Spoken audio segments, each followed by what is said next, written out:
Namaste, Suswagatam, and welcome to our Sunday edition of Words of Wisdom, Gyan Ganga, on our Virat Hindustan Sangam social media channels. We are today at episode number 248, and we will be discussing a very interesting topic, the need for a global Hindu-Jew alliance.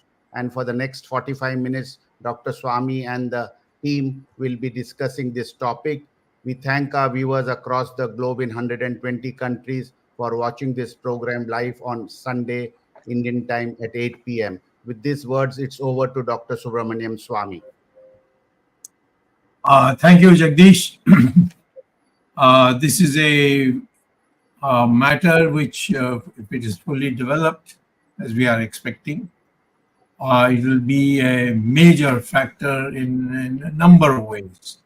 Because an alliance between India, and that is Hindu majority, of course, overwhelming majority, and the overwhelming majority of Jews in Israel, if they come together, the cost-benefit analysis as well as the exchange of our human strength and their brains to produce new things all the time, all put together, we will come to be a major factor in the world. So it's been a long issue. There was never a hostility to the Jews in our country, in India. In fact, Jews themselves say they went all over the world when they were chased, and everywhere they have found some degree of trouble, genocide, all these things. India was the only country, they said, where we were received, looked after, given a place, and treated like they are part of the country. So that is a tribute which they gave. And the Jews who came to India, many of them over the years, they began participating in our activities. For example, General Jacob, he became a general, but for him, Bangladesh would never have been liberated. Why? Because as our troops, as ordered by Manik Shah, reached near Dhaka, the Soviets gave a fatwa to Indira Gandhi that no, now you can't go any further. And that would have meant that Pakistan would have been continuing to remain, and a new country called Bangladesh would not have come into being.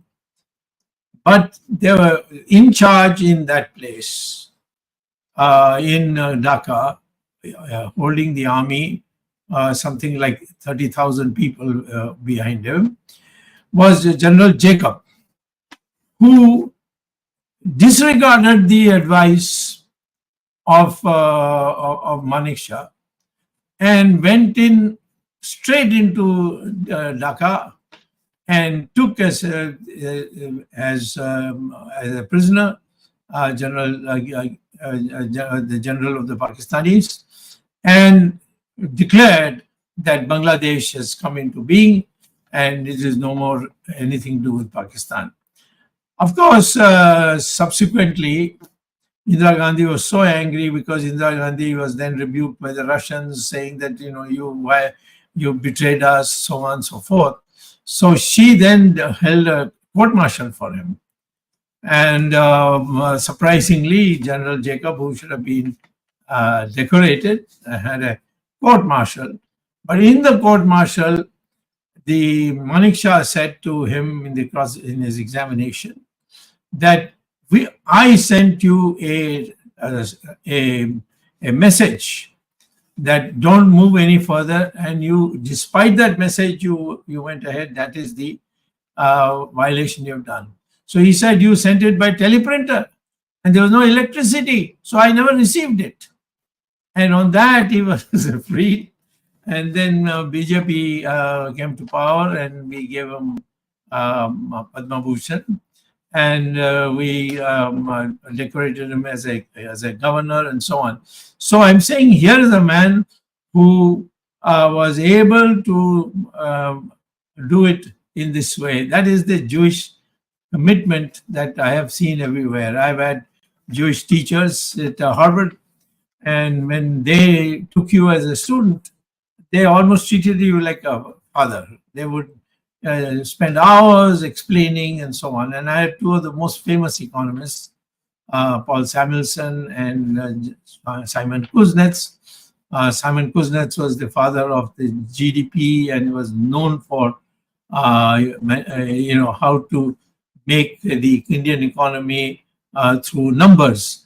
And of course, Paul Samuelson was mathematical, and he took the economics to the height where it's now considered as a science, and there's a Nobel Prize for it also. So we are dealing with the Jewish people who have a tremendous capacity to transform any situations because of their knowledge and their commitments. When they got Israel, it was just a sand area, but they worked on drip irrigation. Then they did desalination of seawater, and then they made cows, which became so big that they would produce about 10 times what Indian cows produce. So all this thing has been demonstrated. But the Israelis were never left in peace. They all the time, although it was a United Nations decision to carve out a place called Israel, or recarve out, because it was original Israel centuries ago. And then on that basis, but they worked and they used their brains and they brought their innovations. And today Israel is a developed country. And alone, it can take care of so many of these Arab countries, all getting bombarded. They are not able to stand up. They can do horrible things like what they did on 7th of October in Jerusalem in a clandestine way. But now the Hamas is paying a huge price for that. There may be no Hamas very soon. And then it is possible that negotiated settlements can take place. So today, why we are bringing is that there is now a growing opinion in India, started with Swami Dayanand Saraswati in 2008, and when he had also invited me, the head priest of Israel, of the Jews, he and his a large number of his entourage came to Delhi, and then we had a discussion. The Israelis, the Jews, delegation raised this question that you have multiple gods, and we have only one God. And Dayanand Saraswati satisfied them by saying, yes, we have all these, but these are manifestation of one God, Ishwar, and we also have only one. But we, in order to make the people understand, we have got its manifestations in different way to attract people to religion. And they accepted that. And then they said, yes, Jews and Hindus can work together. We are an ancient civilization. Our religion goes very far behind and back, and our concepts are now the same. So that's how the process started. But after that, we got the thing didn't progress. We tried to teach it as an Israeli thing. Of course, India's diplomatic relations was done by Narasimha Rao, and Narasimha Rao had the courage to do it, even though it was against Congress party policy. But whatever it is, it happened, and but all through from 1948 to to the later period of 1994, when it was formally was recognized, the Israelis continued to help India in the war effort against Pakistan and China. And they provided weapons. They even got hold of Russian tanks, which were given to Romania and the Eastern East Europe countries, and redid it and gave it to us. And it looked as if the Russians had given us this thing, but it was actually the Israelis. So on education, on science, on medicine, take any field, the Jewish people are in the forefront, just like our old days when our Hindus were in the forefront of innovation and discovery and so on. So the two of them coming, we have one advantage, we have 1.4 billion people. They are probably 15 million, I think. And therefore, but on the other hand, the amount of innovations they do is maybe 100 times what we do. So we have pluses and minuses, and their plus we can use to remove our minus. And so these two countries must come together.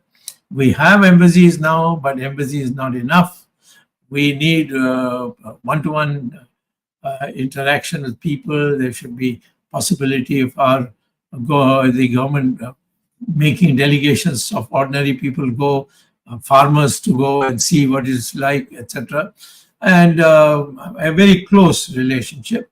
And we should consider the possibility that we will help each other militarily, because the Israelis have tremendous amount of technology, which we don't have, and we can get that.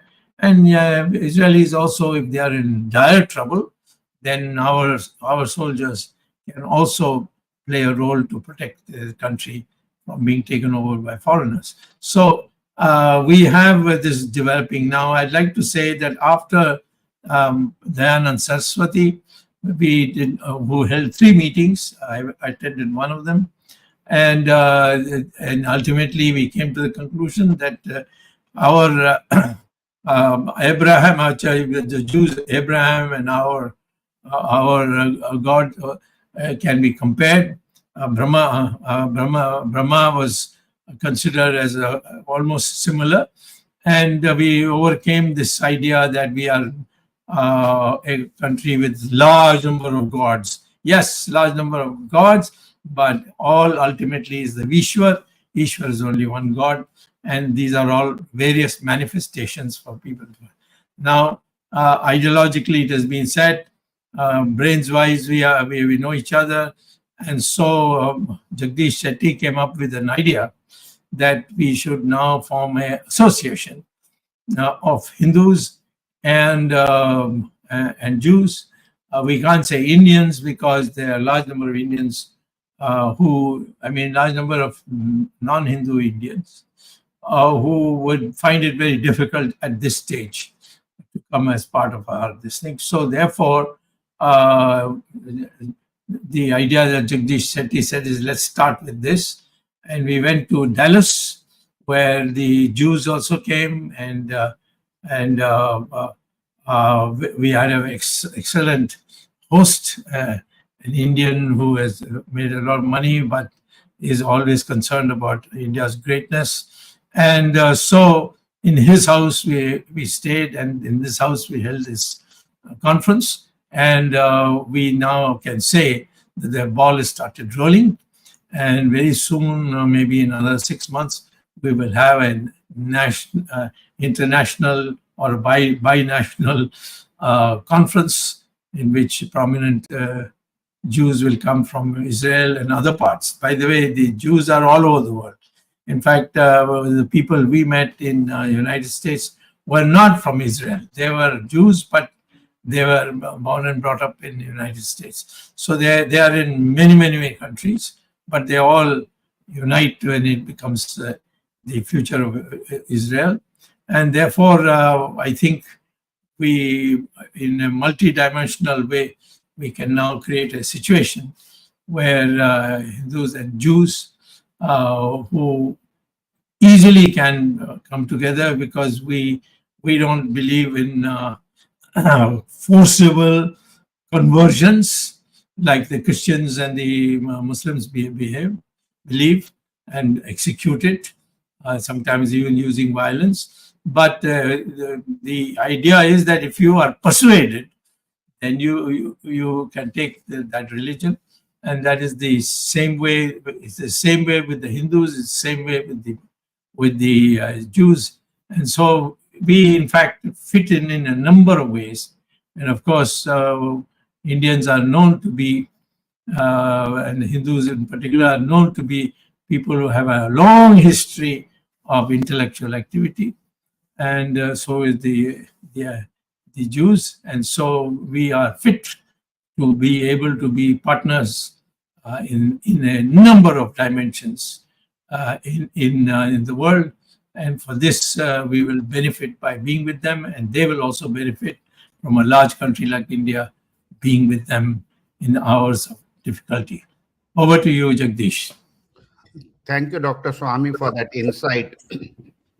In fact, learning by both the Jews and the Hindus, Indians' experiences over the centuries, I think this force or this coming together of a global Hindu-Jews alliance, it will be a big force and also a teaching or experiencing from one another, because as Jews have spread all over the world, and it is only after 1948 that some of the Jews started migrating back to Israel. That why I'm saying this is like that Hindus also, although they are concentrated on in India, but they have been spread all over the world in many countries. Now you see that the Hindus are there and they face various type of challenges. So this coming together of this new alliance will be mutually beneficial to one another, and we are moving in the direction. Already in India, we have a what is known as the Indo-Israel Friendship Association. That's between only the two countries. But what we are aiming at is a global a new alliance of the Jews and the Hindus.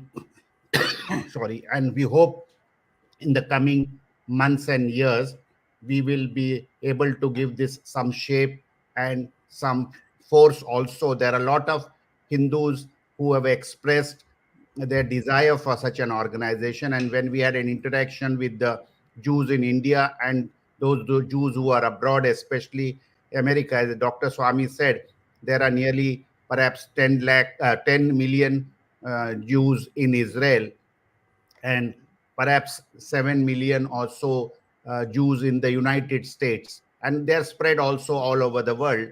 So this force of coming together will especially give us an advantage of, especially now that terrorism is being rearing its heads everywhere, how the Jews have successfully fought against the terrorists and surrounded by all hostile neighbors.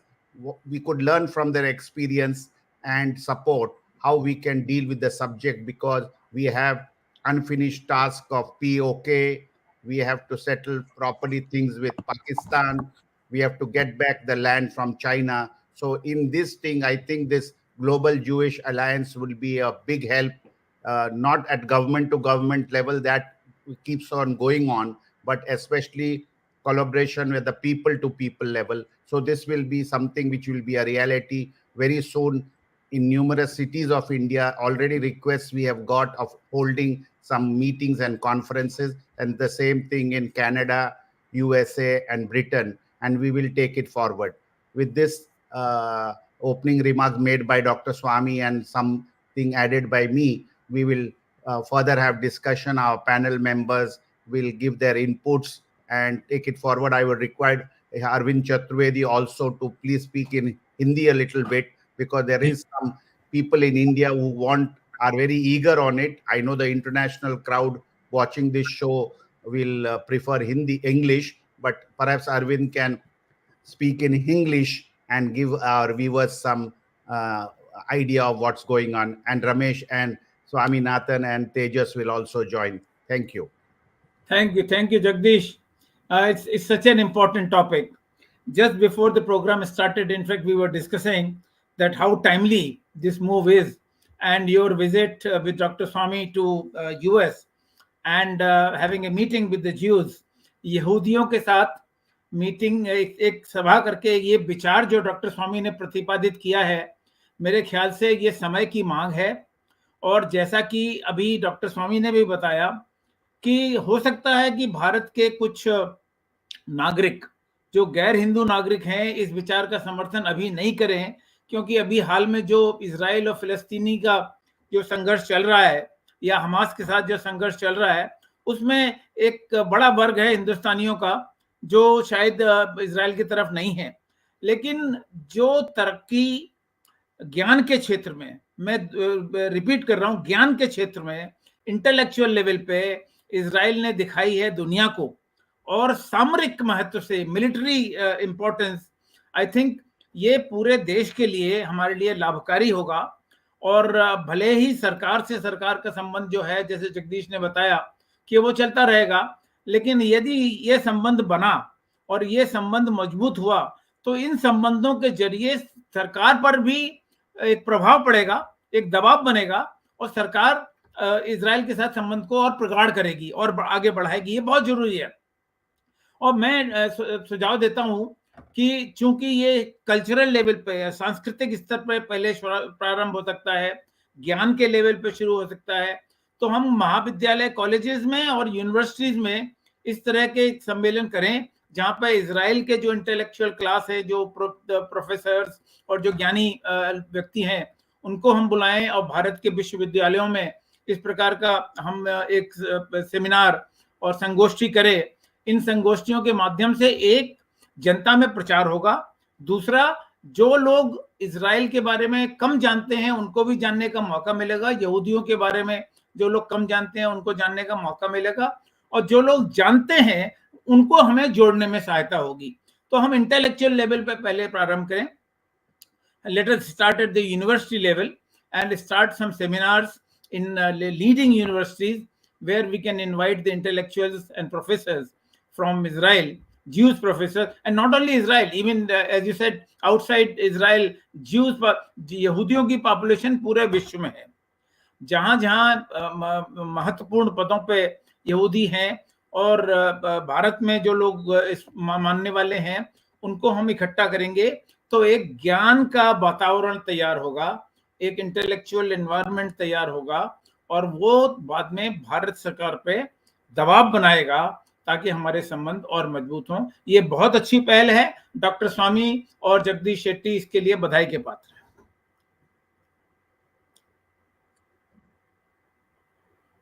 Ramesh, your comments.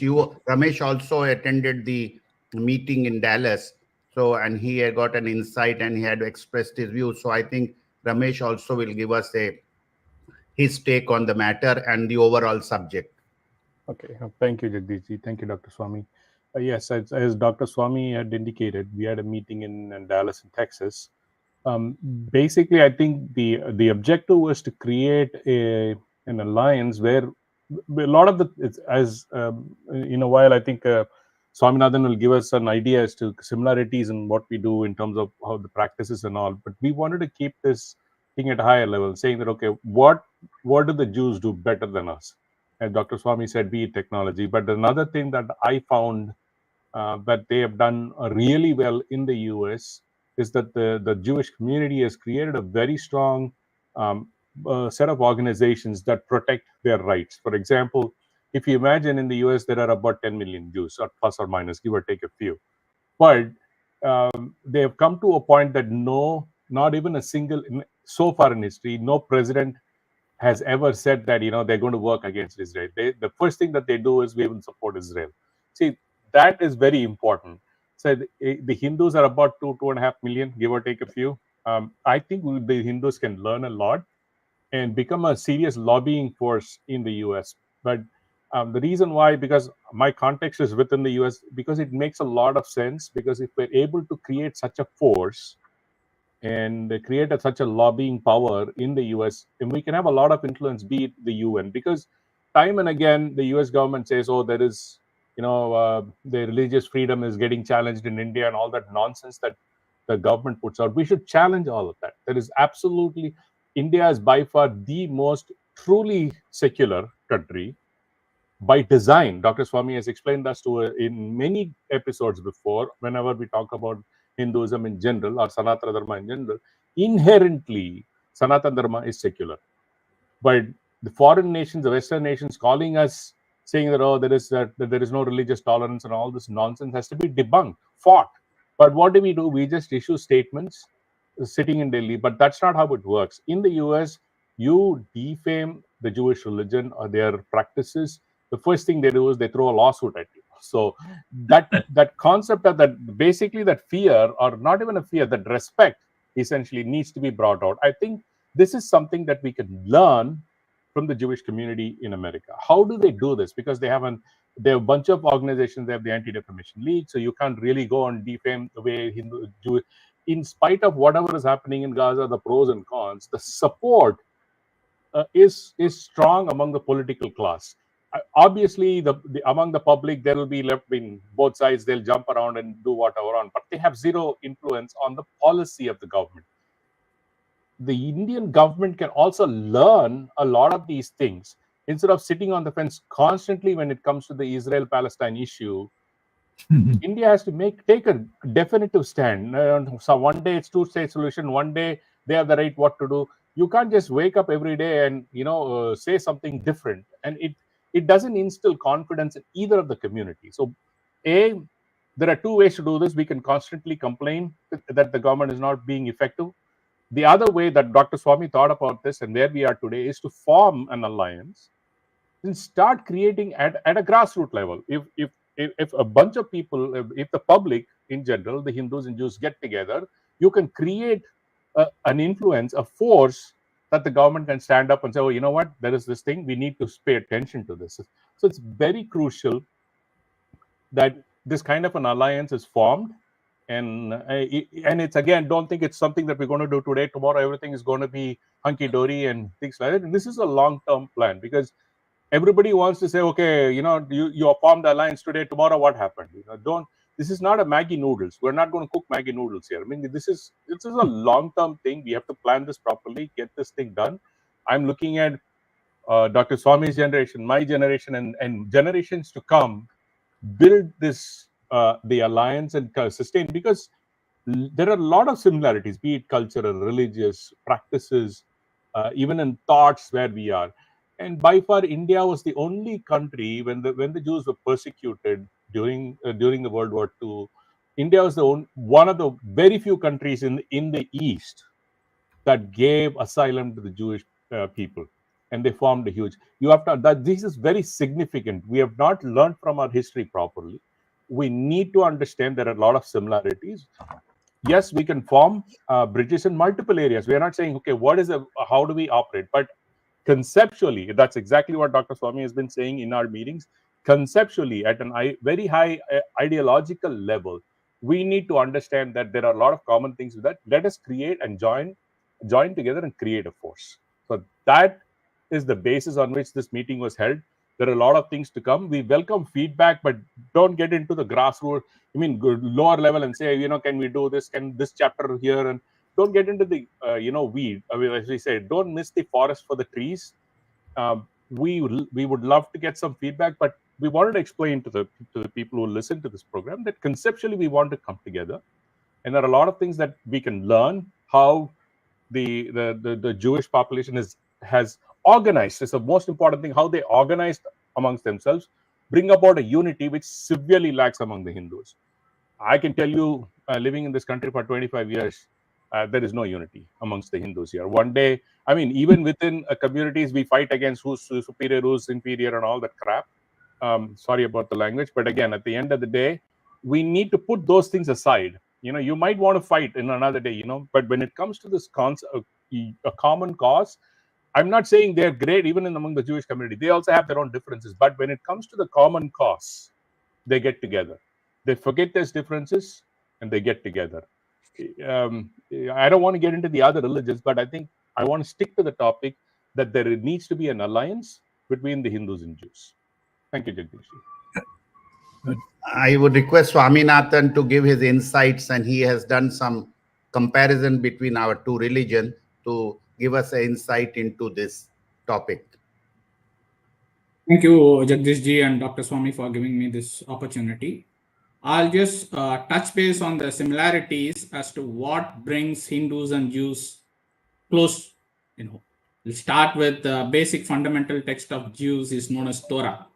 It's said in Mount Sinai for Moses. It's kind of oral Torah they started with, similar to that of Hindus have Vedas. It's not written. Now it's written. But initially they started with the Torah, which is an oral text. So they follow that. That's one of the anonymous thing which is said by God, which is what we call it as a Devvani. That's the starting point for Hindus and Jews to bring together, and these are all termed as a living bodies. Coming to their customs, like similar to that of Hindus, Jews also have their customs of welcoming their male child by having Brit said one something, and female child is Z something. So they also have a customs of welcoming the child into the family customs and observing an 8-day thing, which also a Hindu do. These are all culturally similar things which we do have it. And not to forget, VHS symbol also represents a kind of Star of David, which Judaism and Hindus do it. And similar to common, as Dr. Swamy, Jagdishji, and Ramesh said, belief in the name of the God, or the 13 commandments, or the religious pluralism, these are all common things between Hindus and Jews together. We also accept that all paths leads to God. They also accept that. Another commonality is Jews also have a concept of priesthood, similar to that of Hindus, where you go to temples, you have a priest and things like it to do it. This is one of the other common factors. And coming to most important thing is food. Jews have a prescription known as a kashrut, which is used to prepare a food in a clean way, and they have a kosher meals. If you go to any of the restaurants in New York, you can find out a kosher meals. Similar to that, we also have a food customs. These are all some of the common points which brings Hindus and Jews together at the fundamental level, wherein like you see this. Apart from that, if you see a modernity thing, we are also surrounded by hostile neighbors, much to the rest of Jews. So the neighborhood was, it's something like we can't choose our neighbors. Therefore, we have to live with that and something like that. And importantly, both of them are coming from a British influence. Immediately before the independence, we were governed by British, similar to that of Jews as well. That's one of the common factors. And it was a bloody partition on both sides. We lost to Pakistan and things like it. Jew also had surrounded by Syria, Lebanon, and was going all the time. So another thing which brings us together is the diaspora network, just what Ramesh mentioned. They have a very strong diaspora network, be it Democrats or Republicans. Jews always have a say or a reach or a communication open to the US government authorities, which, as he said, we need to cultivate and bring that in together.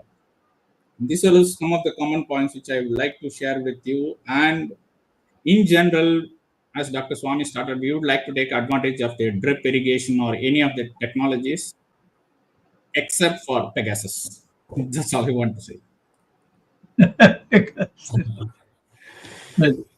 Maybe they will give us the Pegasus secret, and then we can prosecute Mr.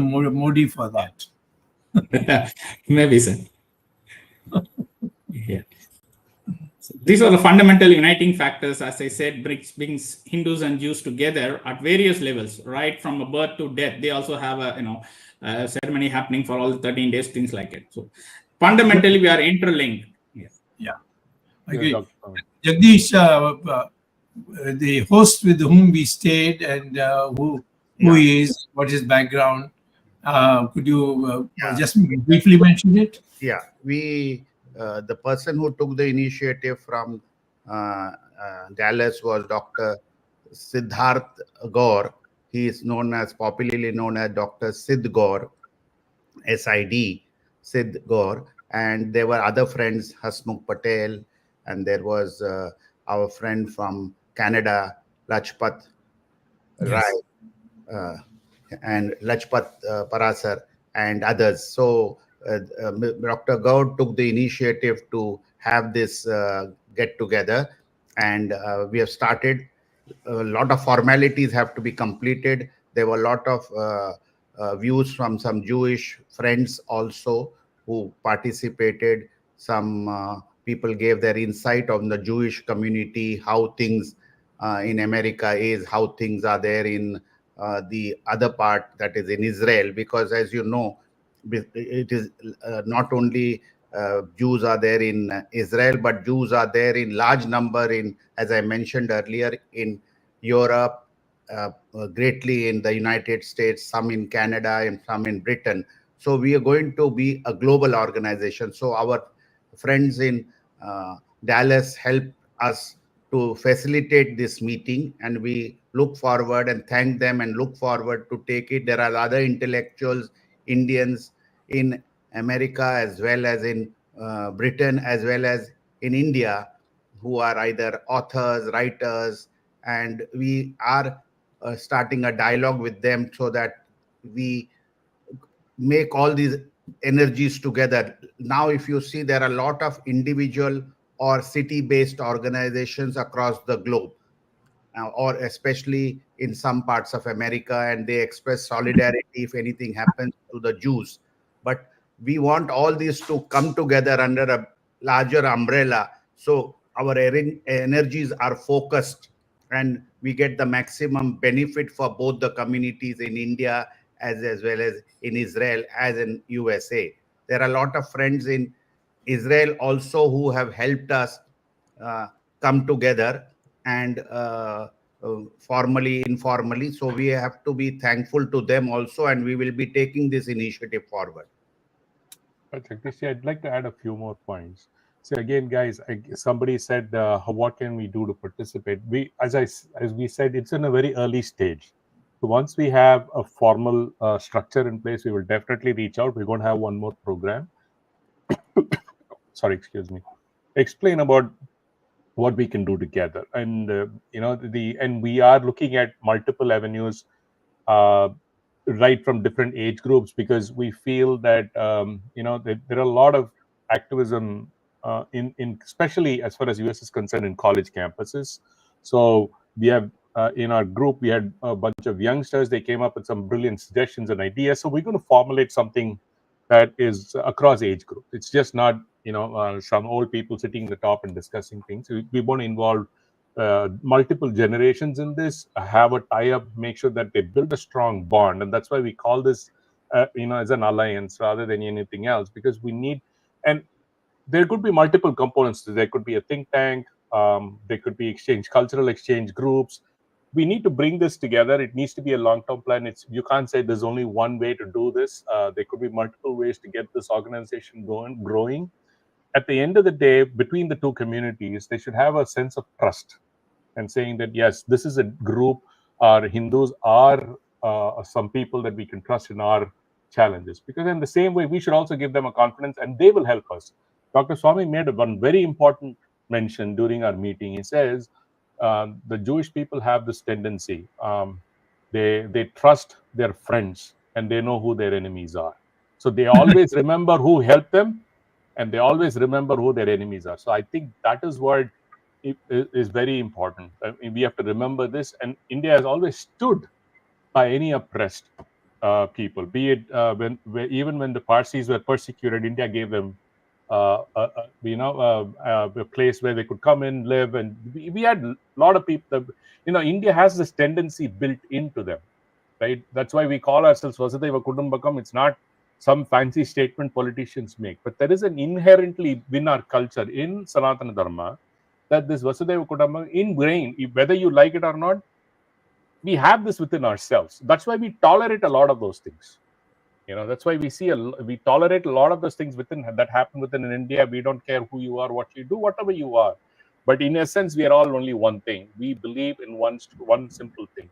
And as Dr. Swamy also mentioned that, when Dayanand Saraswati ji, the incident, he also mentioned something like, basically we believe in this concept called Ekam Sat, Vipra Bahuda Vadanti. It's a very similar concept they also have. And I think a lot of these discussions were appreciated. So Somebody just we should avoid ourselves getting distracted by saying that, okay, I'm a different Hindu than you are. Those things are at a granular level, keep fighting because nobody can stop them. But an ideological level, we should all come together. We can keep our differences. I mean, I don't think because two people agree on everything, one of us is redundant. As Moraji Desai said to Dr. Swamy, so we can disagree. Let us continue to agree, disagree, and whatnot. But at an ideological level, we should come together. Tejas Navalgol. Do you have anything? Yeah, Tejas. Yeah, so like currently what I feel is like we are at a moment in history where very strong and strategic alliances are needed between the Hindu Jewish, actually both, because both of them are to a very ancient civilizations, which now we heard like they share common values, experiences. And like if you check the history, right, both Hindus and Jews have faced operation prosecution, but both of them, if you see, have survived because of strong community ties or innovations, or and still protected their own culture. So seeing these things, like if you take for an example the Battle of Haifa, there was a contribution of Indian soldiers as well, like both. So Indian and Israeli have a history, like in 1918, like September 23rd, our regiments like Jodhpur Lancers, Mysore Lancers, Hyderabad Lancers, they actually helped the Israel. Like in Israel, if you see, the Haifa Day is celebrated especially to honor the Indian soldiers. Because of that, we were like Israel was able to liberate Haifa, actually capture Haifa, I would say. So like around 900 Indian soldiers almost died for this Haifa war. So one of them, like Dalpat Singh, was also recognized as the hero of Haifa. So if you see, we must actually come together. I feel and this initiative will really help, because that will actually build more secure and prosperous future. Seeing the strong connection between these two nations is like what I would like to share. Very good. Arvind, would you like to add anything and on this, and Rameshji, before we? Yeah, as I said, it may not be a government to government, but it may be at one organization to another. And when Ramesh was saying that Jews are spread all over the world, so are Hindus, and these Hindus are really appreciate what Israel has done to contest the terrorism, especially Hamas and other similar organizations. India needs this kind of help and technology and expertise. Now, naturally, government of India will also try with government of Israel. But as I said earlier, I will repeat that this kind of organization will force and put pressure on government to have a better collaboration. And when I said start with universities, maybe there's a lot of collaborative research which is possible between the two intellectual groups from Jews and Hindus. And I think that should be a point of beginning. And in terms of technology, Dr. Swamy mentioned drip irrigation. I mean, Israel is the pioneer of drip irrigation. India, which always has a shortage of water and relies on the rainwater for a long time for our farmers, drip irrigation is one of the pioneering effort which if India adopts, then certainly the irrigation situation will be better and productivity will be higher. And not only that, even Dr. Swamy had suggested when there was a Kaveri dispute, desalination of water.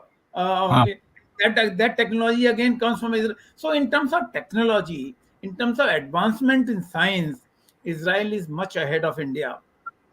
Even in human development, if we look at this, Israel is 18th in the world according to Human Development Index, HDI. We are beyond 100. So we have a lot of things to learn from Israel. And in Israel, in terms of per capita income, Israel is much ahead of us. And Jews in America are one of the largest earning society, and so are Hindus. So I mean, there are a lot of they just said a lot of similarities between Hindus and the Jews. Yes, at the global level, and I think this organization will pave the way for a greater unity and greater cooperation between two countries, two great cultures, two great civilizations like Hindus and Jews, India and Israel. Thank you, Arvind. Dr. Swamy, your last few words on this topic, and then Arvind will wind up. Well, when I visited Israel in 1994, at that time I was holding a minister's rank position in Narasimha Rao's government. Narasimha Rao wanted me to go. I was surprised to see on the beaches of Haifa and other places, the people were practicing yoga. And I later found out that yoga is a very big craze in Israel. So it's not that we will be borrowing from them, but they also have plenty of things to borrow from us, and therefore this approach of mutual helping each other is important. Now, of course, I would say that militarily they are smarter than almost everybody else, and we need their support. Previously, they have supported us, but clandestinely. In 1971 Bangladesh war, they supported us. Fight against China, they supported us. So they're, and I know this firsthand, so to speak. So, but that time it couldn't be mentioned.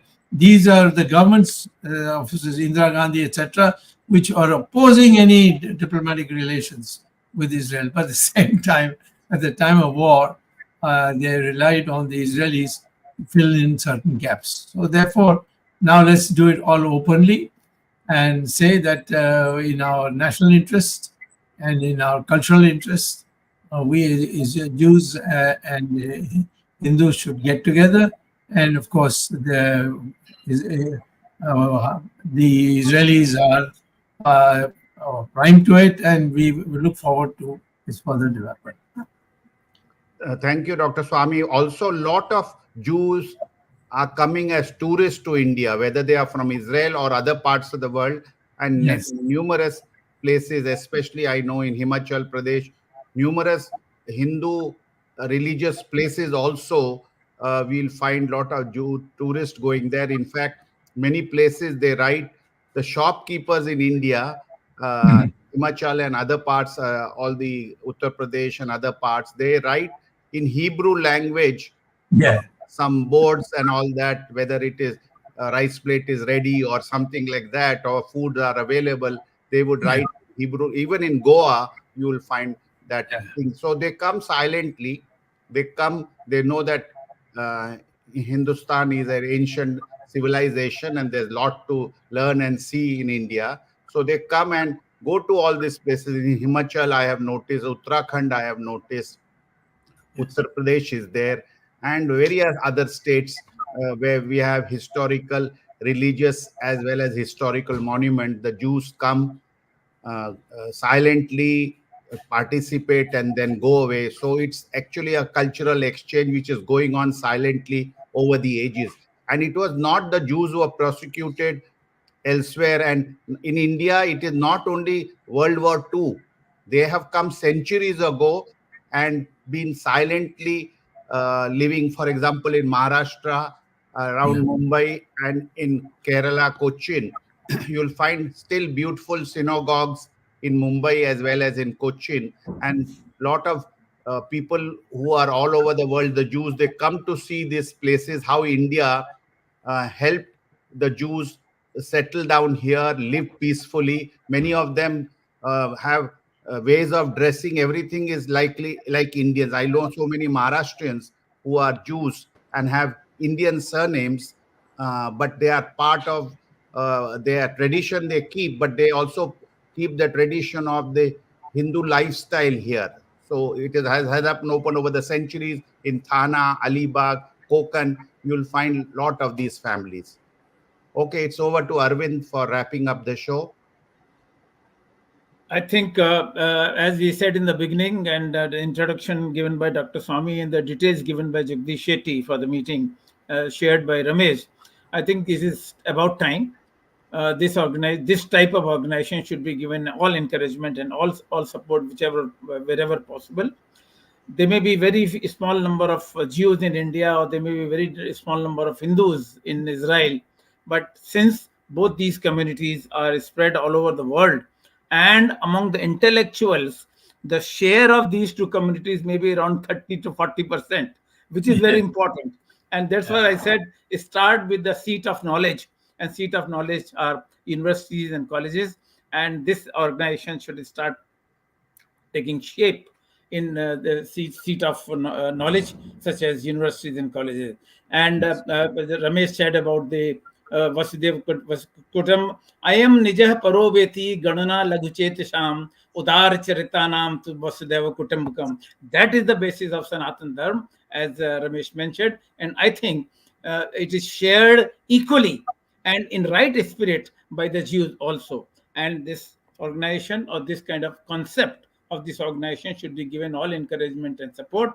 We welcome the initiative taken by Dr. Swamy, Jagdish Shetty, and others in this in this direction, and even the Jews who are supporting, not only Jews from Israel, but even Jews from US. Thank you very much, Dr. Swamy, for taking this initiative. And I think this idea will go a long way in establishing a cultural relationship between India and Israel. And as you rightly said, we need them militarily also. The military technology, and of course, if we go into the Indo-Israel trade, it has been increasing by the maybe compound annual growth rate of maybe 11-12%. But I think these kind of organizations will further help the Indo-Israel trade as well. Thank you very much. Thanks Jagdish Shetty for giving this all the details. Ramesh and Tejas Navalgul and Swaminathan. Thanks the technical team led by Ashish Shetty, Gadgi Rakesh, Ishwar Iyer, Ajesh Nair, Vishal Mehta, and Gurdas Shetty. We will be back with a similar program on a new topic, and maybe this particular topic will again be, once the organization gets a shape, or once this idea gets going, then we'll have one more program on this topic later. Next Sunday, we'll be meeting you again with Dr. Subramanian Swamy with a new topic, and under the VHS team. Thanks all the viewers for joining us. Last week, we could not have the program because Dr. Swamy and Jagdish were traveling.